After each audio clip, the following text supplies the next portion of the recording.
অভিযোগ সংশ্লিষ্ট জনাব শেখ হাসিনা সাবেক প্রধানমন্ত্রী নিজ পরিবারের অন্যান্য সদস্যদের মালিকানায় ঢাকা শহরের রাজুকের এখতিয়ারাধীন এলাকায় বাড়ি বা ফ্ল্যাট বা আবাসনের সুবিধা থাকার পরও তা হলফনামায় গোপন করে পূর্বাচল নতুন শহর প্রকল্পের অতি গুরুত্বপূর্ণ কূটনৈতিক এলাকায় একটি 10 কাঠার প্লট বরাদ্দের ক্ষেত্রে ঢাকা ইমপ্রুভমেন্ট ট্রাস্ট রুলস 1969-এর বিধি 4, 5, 6, 9 এবং 13A1C এর বিধান লঙ্ঘন করা হয়েছে মর্মে অনুসন্ধানকালে প্রাথমিকভাবে প্রমাণিত হয়েছে। জনাব শেখ হাসিনা পাবলিক সার্ভেন্ট হিসাবে বহাল থাকাকালে তার উপর অর্পিত ক্ষমতার অপব্যবহার করে অপরাধজনক বিশ্বাসভঙ্গপূর্বক তার মাধ্যমে প্রকল্পের বরাদ্দ বিষয়ক দায়িত্বপ্রাপ্ত গৃহায়ন ও গণপূর্ত মন্ত্রণালয়, রাজধানী উন্নয়ন কর্তৃপক্ষ এর সংশ্লিষ্ট গণকর্মচারীগণকে প্রভাবিত করে পরস্পর যোগ সাজশে নিজেরা লাভবান হয়ে ও অন্যকে লাভবান করার উদ্দেশ্যে বর্ণিত পূর্বাচল আবাসন প্রকল্পের অতি মূল্যবান কূটনৈতিক এলাকায় 27 নং সেক্টরের 203 নং রাস্তার প্লট নং 009 অভিযোগ সংশ্লিষ্ট জনাব শেখ হাসিনার নামে বরাদ্দ প্রদান ও প্লটের বাস্তব দখল গ্রহণ করার অপরাধে দণ্ডবিধির সংশ্লিষ্ট ধারা এবং দুর্নীতি প্রতিরোধ আইন 1947-এর 5-2 ধারায় আজ একটি মামলা রুজু হয়েছে। মামলা নম্বর 47। এই মামলায় আসামির সংখ্যা 8। তদন্তকালে যদি আরও কোনো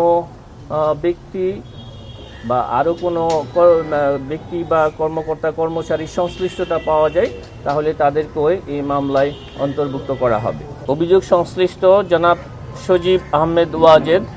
জয়, পিতা ডক্টর M.A. ওয়াজেদ, নিজ পরিবারের অন্যান্য সদস্যদের মালিকানায় ঢাকা শহরে রাজুকের এখতিয়ারাধীন এলাকায় বাড়ি বা ফ্ল্যাট বা আবাসন সুবিধা থাকার পরও তা হলফনামায় গোপন করে পূর্বাচল নতুন শহর প্রকল্পের অতি গুরুত্বপূর্ণ কূটনৈতিক এলাকায় একটি 10 কাঠার প্লট বরাদ্দের ক্ষেত্রে ডিআইটি রুলসের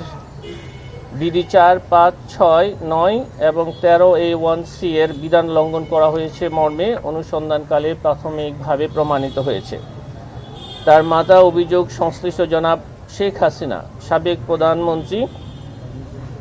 সর্বোচ্চ পদাধিকারী ও পাবলিক সার্ভেন্ট হিসাবে বহাল থাকাকালে তার উপর অর্পিত ক্ষমতার অপব্যবহার করে অপরাধজনক বিশ্বাসভঙ্গ পূর্বক তার মাধ্যমে প্রকল্পের বরাদ্দ বিষয়ক দায়িত্বপ্রাপ্ত গৃহায়ন ও গণপূর্ত মন্ত্রণালয়, রাজধানী উন্নয়ন কর্তৃপক্ষ এর সংশ্লিষ্ট গণকর্মচারীগণকে প্রভাবিত করে পরস্পর যোগ সাজশে নিজেরা লাভবান হয়ে এবং অন্যকে লাভবান করার উদ্দেশ্যে বর্ণিত পূর্বাচল আবাসন প্রকল্পের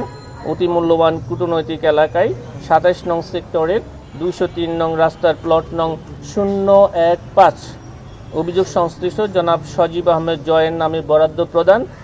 এবং প্লটের বাস্তব দখল গ্রহণ করার অপরাধে দণ্ডবিধির সংশ্লিষ্ট ধারা এবং দুর্নীতি প্রতিরোধ আইন 1947-এর 5-2 ধারায় আরও একটি মামলা রুজু করা হয়েছে। মামলা নম্বর 48। এই মামলায় আসামির সংখ্যা 15 জন। আজ আমাদের ঠাকুরগাঁও জেলায় আমাদের যে সমন্বিত জেলা কার্যালয় রয়েছে সেই ঠাকুরগাঁও জেলা কার্যালয়ের পরিচালনায় পাসপোর্ট অফিসের একজন অফিস